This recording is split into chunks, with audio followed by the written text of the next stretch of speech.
I believe exercise is necessary for everyone because our bodies are designed to move, and regular movement supports physical health, mental balance, and long-term independence. I respect that view, Annie, but I think exercise is not equally necessary for everyone because age, health conditions, lifestyle, and personal limitations vary greatly. Even with differences, light exercise like walking, stretching, or breathing routines can be adapted for all people, regardless of age or physical condition. That sounds reasonable, yet many people already perform physical activity through work, household chores, farming, or labor jobs without structured exercise routines. True, but structured exercise improves strength, flexibility, and cardiovascular health more effectively than random daily movements done without proper technique or consistency. However, forcing exercise as a universal rule may create pressure, guilt, or fear among people who already struggle with health issues or time constraints.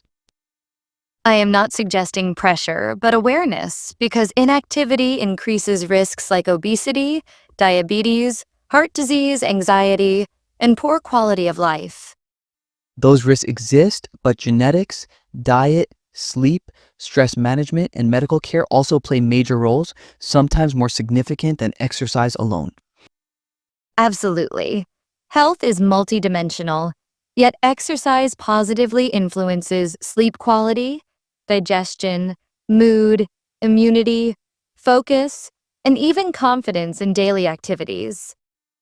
I agree exercise has benefits, but necessity implies obligation, and some people maintain acceptable health levels without formal workouts or gym memberships. Exercise does not require gyms, equipment, or money. Simple activities like brisk walking, yoga, home stretches, or bodyweight movements are accessible. Accessibility is still limited for people with disabilities, chronic pain, depression, or extremely demanding schedules that drain energy completely. For such individuals, gentle rehabilitation exercises or short movement breaks can be designed with medical guidance to prevent further physical decline. Medical guidance is important, yet not everyone has access to healthcare professionals who can personalize exercise safely and effectively. That is a social issue, not a reason to dismiss exercise itself, because promoting basic movement education can empower people worldwide. Promotion is fine, but labeling exercise as necessary for everyone risks oversimplifying complex human realities and individual differences. I understand your concern, but from a preventive health perspective, some level of movement is essential for maintaining basic bodily functions. Basic movement happens naturally in daily life, especially in developing regions where people walk, lift, and work physically without structured exercise.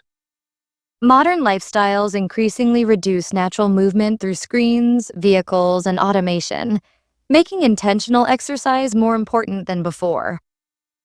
That is true for urban populations, yet rural lifestyles still involve physical labor, making additional exercise unnecessary for many individuals. Physical labor often causes repetitive strain, poor posture, and joint issues, while balanced exercise can correct imbalances and prevent injuries. You raise a valid point, but people doing manual work may lack time or energy for extra corrective exercises after exhausting days. Even 5 to 10 minutes of stretching or mobility work can reduce pain, stiffness, and long-term damage caused by repetitive labor. Time is still a barrier psychologically because exhausted people prioritize rest, family, or sleep over additional physical effort.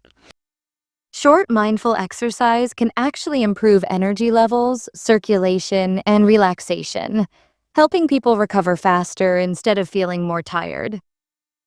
That benefit depends on proper knowledge because incorrect exercise may worsen fatigue, injuries, or frustration, discouraging consistency. Education is key, and that is why discussions like ours matter. Encouraging safe, simple, and realistic exercise habits for everyday people.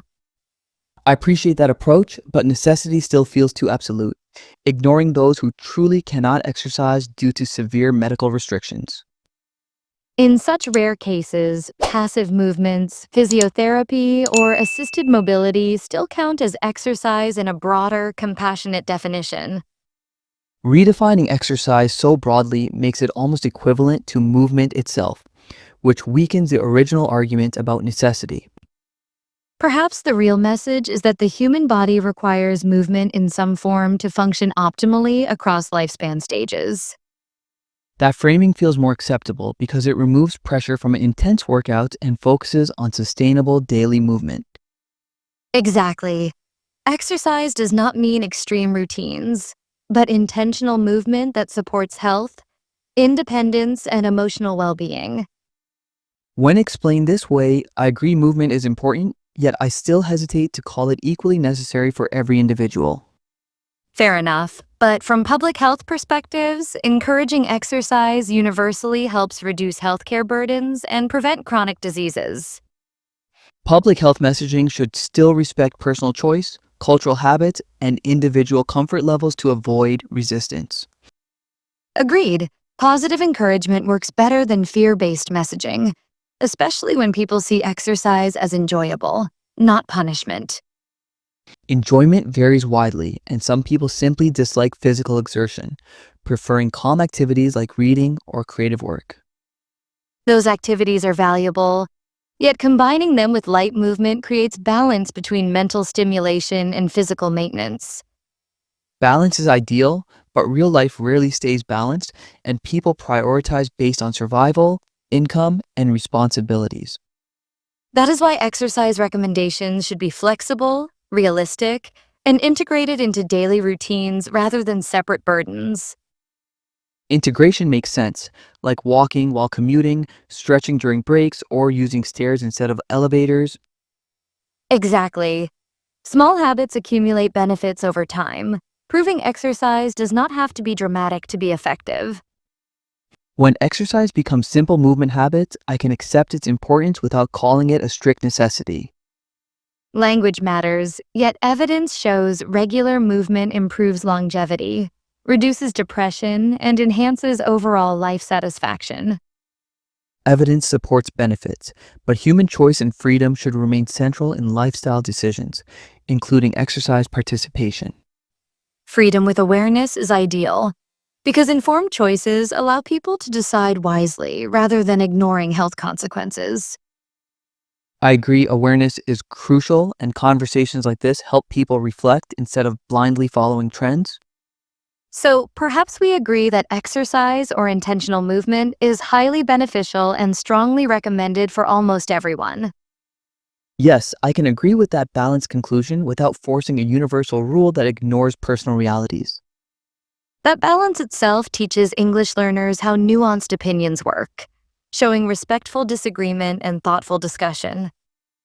Exactly, and our listeners can practice language while understanding health concepts, which makes learning practical and meaningful.